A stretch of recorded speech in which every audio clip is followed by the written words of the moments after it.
Hello friends, welcome to my YouTube channel. मैं मोहज़िबा ख़ान और आप देख रहे हैं स्टडी स्पार्क्स। कल के प्रीवियस वीडियो में हमने संचारक के बारे में डिस्कशन कर लिया था। हमने आयरन के संचारक के बारे में भी डिस्कशन कर लिया था। अब हम यहाँ पर न्यू चैप्टर स्टार्ट कर रहे हैं जो है आपका pollution of air and water, यानी कि वायु और जल का प्रदूषण। ठीक है, हमारी केमिस्ट्री की जो क्लासेस हैं वो ऑलमोस्ट कंप्लीट होने वाली हैं। दो से या तीन क्लासेस जो हैं वो आपकी रह गई हैं, उसके बाद फिज़िक्स स्टार्ट कर दी जाएगी। इनका आप रिवीजन करते जाइए। जितने भी इम्पॉर्टेंट टॉपिक बन रहे थे, जो भी आपके एग्ज़ाम के लिए इम्पॉर्टेंट थे, वो हमने कर लिए। साथ ही में प्रैक्टिस भी करते चलेंगे, लेकिन अभी फ़िलहाल क्लासेस कंप्लीट करें। डेली करते जाएंगे तो दिसंबर तक साइंस का आपका सिलेबस आपके कंट्रोल में होगा। सबसे पहले एयर पॉल्यूशन यानी कि वायु प्रदूषण के बारे में जान लेते हैं। तो वायु प्रदूषण के प्रदूषक कौन कौन से हैं, मतलब वायु प्रदूषण। सबसे पहले तो वायु प्रदूषण है क्या?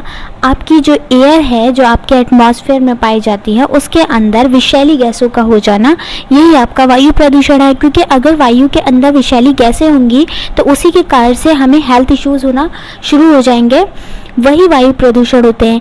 अब वायु प्रदूषण जो है उसके कारण क्या क्या हैं और उसको प्रदूषित करने वाले यानी वायु को प्रदूषित करने वाले प्रदूषक कौन कौन से हैं।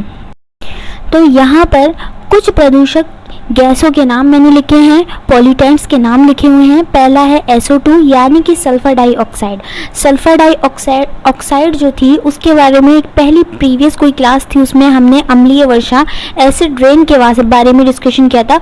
तो एसिड रेन में बहुत ज़्यादा ये आपका जो थी इसके कारण एसिड रेन हो रही थी। एसिड रेन हो रही थी मतलब वर्षा के पानी में ये जा कर के एसिड बना रही थी।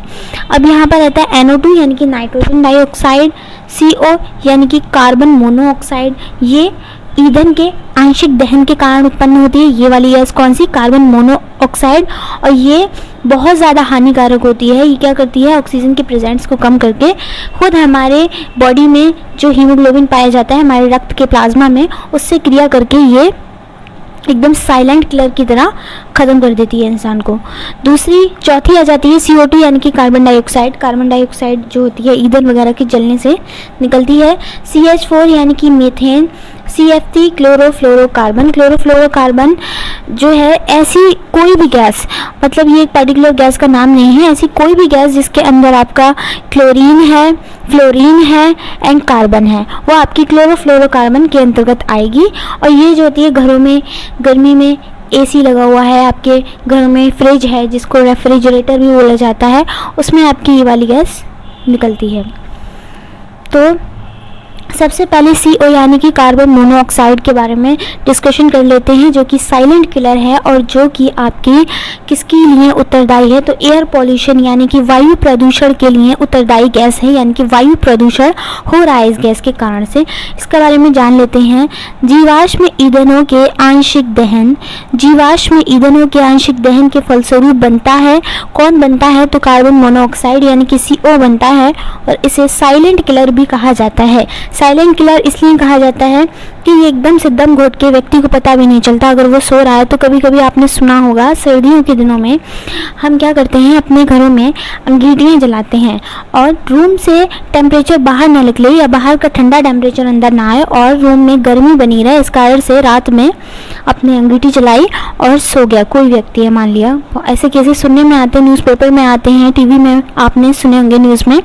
तो क्या होता है, लगा करके सो गए, खिड़की दरवाजे सब बंद कर लिए, ये सोच लिया अब जो कमरे में ऑक्सीजन की मात्रा थी वो धीरे धीरे कम हो गई और वहाँ पर ईंधन का जो आंशिक दहन था उसके कारण बन गई CO यानी कि कार्बन मोनोऑक्साइड वहाँ पर बन गई है।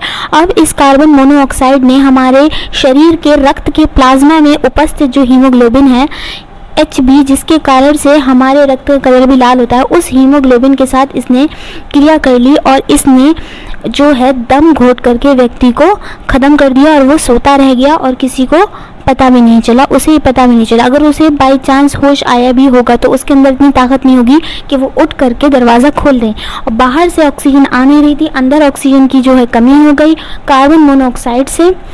इसी तरह से को साइलेंट किलर कहा जाता है। आई होप आपको चीज़ें समझ में आ रही होंगी। कार्बन मोनोऑक्साइड Hb यानी कि हीमोग्लोबिन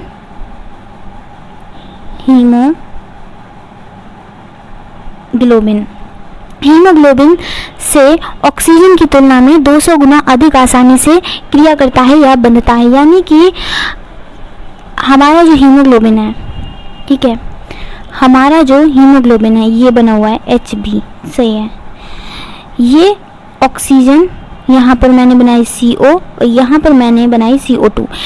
CO2 को यानी कि कार्बन डाइऑक्साइड के साथ ये क्रिया करता है, तो आप बोलेंगे नहीं, हमारा हीमोग्लोबिन कार्बन डाइऑक्साइड यानी CO2 गैस के साथ क्रिया नहीं करता, यानी ऐसे तो कभी भाव देता ही नहीं था, ठीक है।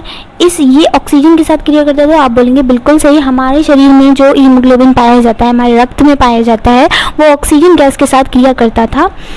लेकिन अब यहाँ पर एंट्री हो गई है CO की, यानी कि कार्बन मोनोऑक्साइड की एंट्री होते ही इसने इसको धोखा दे दिया और ये इसके साथ क्रिया करेगा। कितनी ज़्यादा जल्दी से करेगा, तो 10 गुना अधिक आसानी से क्रिया कर लेगा। किसके साथ? ऑक्सीजन की तुलना में कार्बन मोनोऑक्साइड गैस के साथ हीमोग्लोबिन ऑक्सीजन की तुलना में 200 गुना अधिक आसानी से बंधता है या क्रिया करता है कार्बन मोनोऑक्साइड के साथ। और इसकी एक और बात भी है कि अगर आपके कमरे में CO2 गैस है, कार्बन डाइऑक्साइड गैस है, तो आपको धुआं दिख रहा होगा, चलिए वहाँ पर आप पहचान लेंगे हाँ गैस है। लेकिन कार्बन मोनोऑक्साइड जो है ना, वो दिखाई नहीं देती, नज़र नहीं आती, सफ़ेद रंग की भी नहीं नज़र आती, कुछ नज़र नहीं आती, इसमें कोई गंध नहीं होती, यानी किसी भी प्रकार की स्मेल नहीं आती। तो ये भी नहीं पता है कि आपकी गैस बन रही है या नहीं बन रही है, इसका आपको एहसास नहीं होता, ये एकदम साइलेंट किलर की तरह आती है।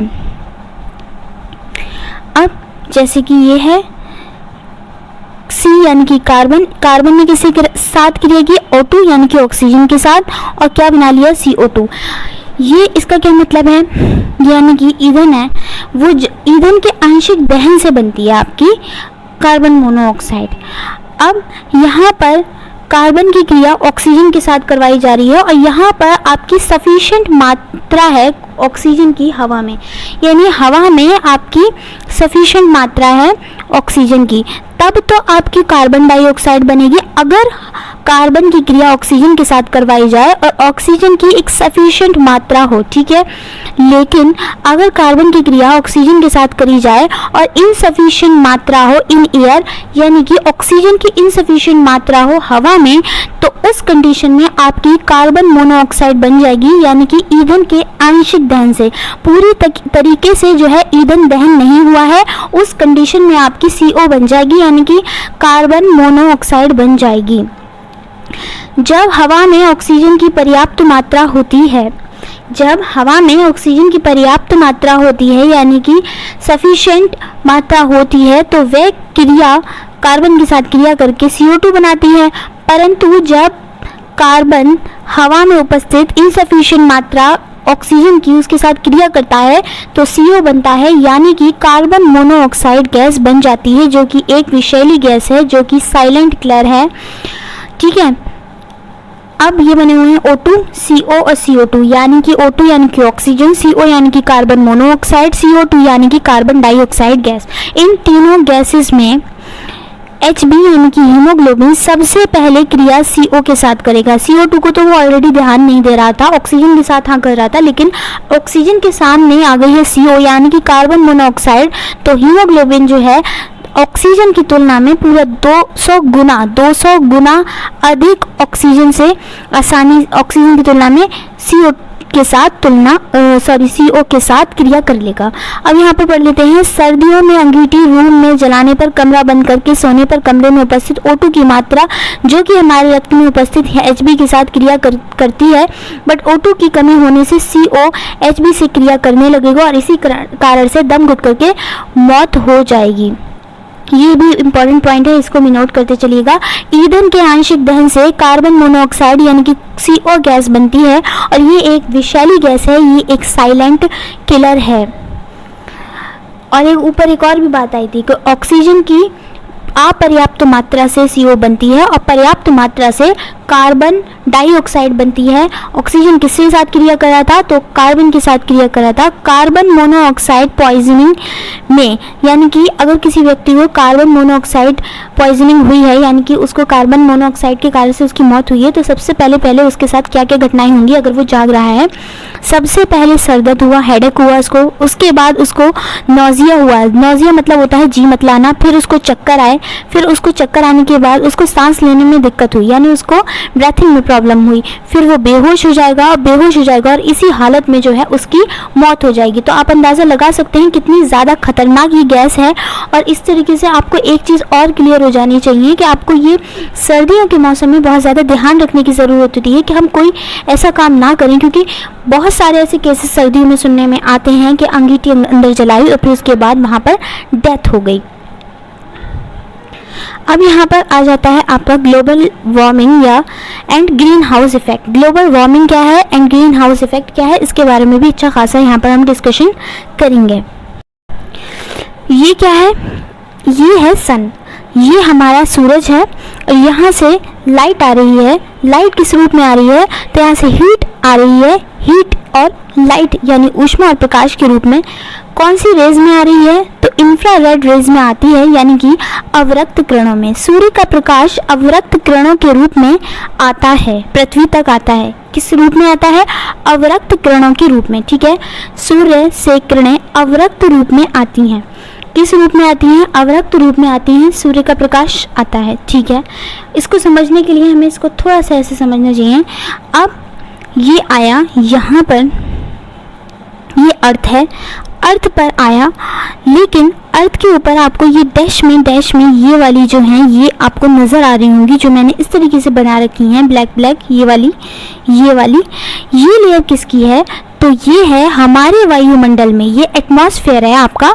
अर्थ के ऊपर क्या है, एटमॉस्फेयर होता है ना, तो हमारे वायुमंडल में, हमारे एटमॉस्फेयर में कुछ गैसेस लेयर के रूप में रहती हैं। ये कौन सी गैसेस हैं, यही आपकी ग्रीन हाउस गैसेस हैं। यानी कि अर्थ के एटमॉस्फेयर में कुछ गैसेस ऐसी हैं जो लेयर के रूप में रहती हैं। वो कौन सी गैसेस हैं, तो वो ग्रीन हाउस गैसेस हैं। ठीक है, ग्रीन हाउस गैसेस हैं। अब ये जो सूर्य का, ये जो सनलाइट आ रही थी, ये जो सूर्य का प्रकाश आ रहा था, ये पृथ्वी क्या करेगी, दिन में क्या करेगी, इनको एब्जॉर्व कर लेगी, यानी अवशोषित कर लेगी। ठीक है, और रात में क्या करेगी, रिलीज करेगी। ठीक है, तो इन जो गैसेस की जो एक लेयर बनी हुई है, इन ग्रीन हाउस गैसेस की जो लेयर बनी हुई है, वो आने वाले सूर्य के प्रकाश को दिन के समय में अंदर तो आने देगी, लेकिन जब पृथ्वी इसको रिलीज करेगी तो इनको रिलीज नहीं करने देगी, बल्कि ये इससे टकरा करके परावर्तित हो जाएंगी। ये वाली रे को समझ लीजिए आप, ये वाली रे आई, दिन के समय में अंदर आ गई, अर्थ की सरफेस तक इन्होंने पहुंचने दिया ग्रीन हाउस गैसेस ने। उसके बाद जब रात्रि के समय पृथ्वी इनको रिलीज करेगी, तो यहाँ से ही जब वापस जाएगी तो ये इस लेयर से टकरा करके परावर्तित होकर के वापस अर्थ में आ जाएगी, और इस कारण से ये वहाँ से निकल नहीं पाएंगी। इनको मतलब आने तो देती है लेकिन जाने नहीं देती है। इन गैसेस को आने देती है, ये गैसेस सूर्य के प्रकाश को आने तो देती हैं लेकिन जाने नहीं देती हैं। इस कारण से अर्थ का जो टेम्परेचर है वो लगातार बढ़ रहा है और यही आपका ग्लोबल वार्मिंग कहलाता है। आई होप आपको अच्छे से समझ में आया होगा। सूर्य की किरणें प्रकाश तथा ऊष्मा के रूप में अवरक्त किरणों यानी इंफ्रारेड रेड्स के रूप में आता है। जब ये किरणें इन ग्रीन हाउस गैसेस को दिन में अर्थ एब्जॉर्व करती है। ठीक है, ये वाला पॉइंट हटाइए। यहाँ पे आपको करना है, दिन में क्या करती है, अर्थ इन रेस को एब्जॉर्व करती है और रात में रिलीज करती है। ये जो गैसेस हैं ये एक लेयर के रूप में अर्थ के ऊपर एटमॉस्फेयर में पाई जाती हैं, एक लेयर के रूप में पाई जाती हैं। ये सूर्य के प्रकाश को आने तो देती हैं और रात के समय जब पृथ्वी इनको रिलीज करती है तो ये उनको परावर्तित करके वापस अर्थ पर पहुंचा देती हैं, और इसी कारण से अर्थ पर गर्मी बढ़ रही है, अर्थ का टेम्परेचर बढ़ता जा रहा है, और इसी को ग्लोबल वार्मिंग, वैश्विक उष्णता या वैश्विक तापन भी कहा जाता है। हिंदी में भी आप नोट करते चलेगा, ग्लोबल वार्मिंग, वैश्विक उष्णता और वैश्विक तापन भी कहा जाता है। अर्थात तो ये सन से आने वाले रेडिएशन को आने तो देती हैं परंतु जाने नहीं देती। यानी ग्रीन हाउस गैसेस का काम क्या है कि सन की जो रेडिएशन है, सन की जो रेज हैं, सूर्य का जो प्रकाश है, उसको हम आने तो देंगे लेकिन हम वापस नहीं जाने देंगे। जो एक बार आ गया वो फिर आकर के फंस गया, बहुत कम ही मात्रा में वहाँ पर वापस जा पाते हैं। इसको थोड़ा सा और समझ लेते हैं। ग्रीन हाउस, ठीक, ग्रीन हाउस क्या होता है? हरे रंग के कांच की दीवारों से बनाया गया छोटा सा और एक बड़ा रूम होता है। ये किसके द्वारा बनाया जाता है? ये मानव के द्वारा बनाया जाता है। ये प्रायः ठंडे क्षेत्रों में बनाया जाता है, ठीक है, ठंडे क्षेत्रों में बनाया जाता है। ठंडे क्षेत्रों में क्यों बनाया जाता है? क्योंकि ठंडे क्षेत्रों में टेम्परेचर बहुत ज़्यादा कम होता है और इसके अंदर गर्म मौसम की फसलों को उगाया जाता है। यानी कि वो फसलें जो कि ठंडे मौसम में, ठंडे एटमॉस्फेयर में नहीं उगाई जा सकती, उनके लिए एक ग्रीन हाउस बनाया जाता है जो कि हरे रंग के कांच की दीवारों से बना हुआ होता है। छोटा भी हो सकता है, बड़ा रूम भी हो सकता है, और ये ठंडे क्षेत्रों में बनाया जाता है। और इसमें क्या करा जाता है? ठंडे क्षेत्र होने के बाद भी गर्मी के मौसम में जो उगने वाली फसलें हैं उनको उसमें उगाया जाता है। इसके अंदर का तापमान बाहर की अपेक्षा काफ़ी अधिक होता है। ऑफ कोर्स काफ़ी अधिक होगा। क्यों अधिक होगा?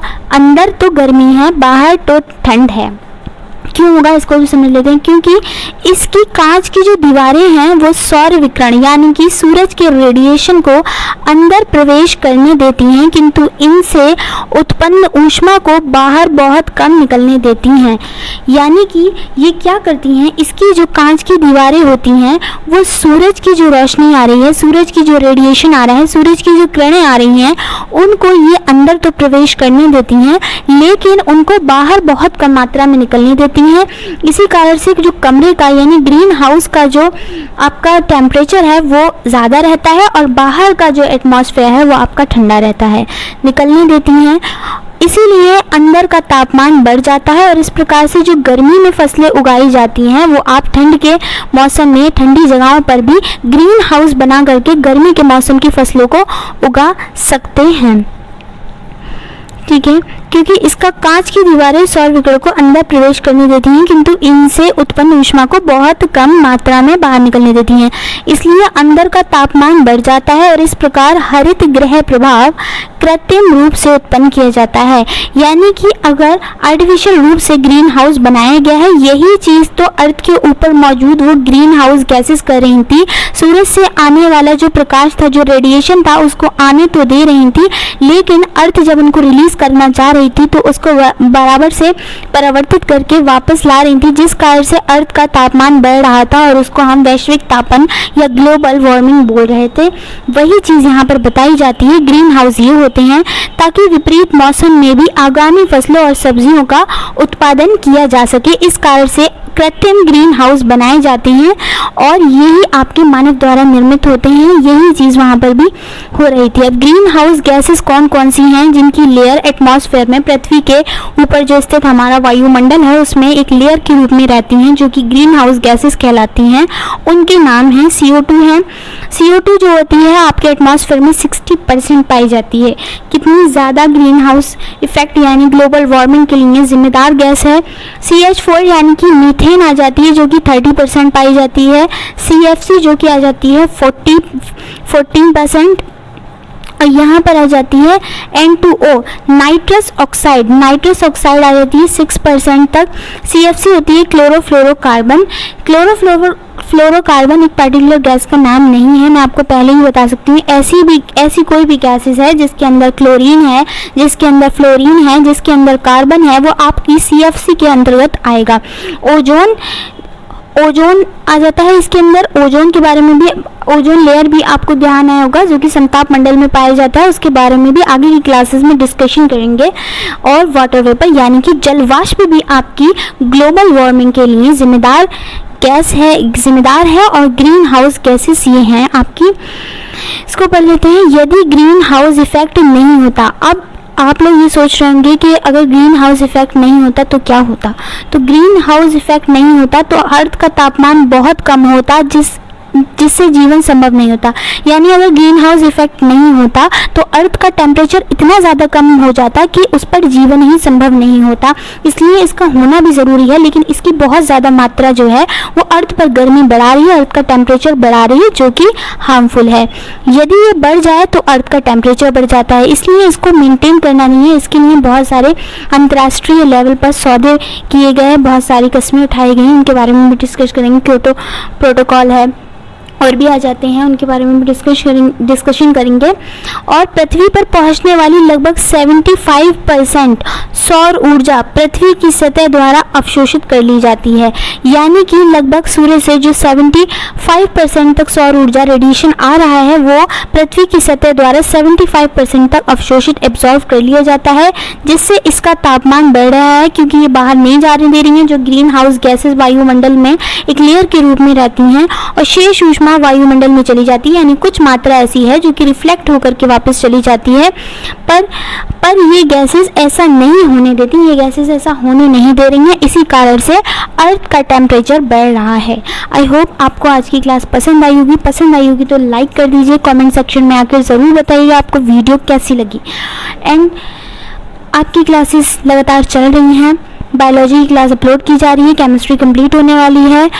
चैनल पर नए हैं तो चैनल को सब्सक्राइब करें, लाइक करें, शेयर करें, बेल आइकन को ज़रूर प्रेस कर दें ताकि आने वाला कोई भी नया नोटिफिकेशन आप लोगों तक पहुंच सके। और मिलते हैं नेक्स्ट वीडियो में, तब तक के लिए गुड बाय।